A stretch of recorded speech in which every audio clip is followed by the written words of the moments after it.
साद' आइन बेरेखायै रां दाबिग्रा NLAB-नि हगारजानाय सोद्रोमाया सारेन्डार। गावखौ गथायनो थाखाय जों दा प्रखाखननि मानसिफोरजों रायलायदों।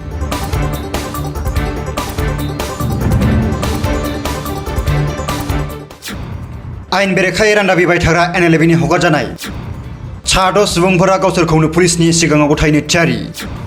बिथांमोनखौ लानानै थांनाय साननैसो समनिफ्राय ओनसोलाव दुंहाव थासारि सोमजिबोदोंमोन।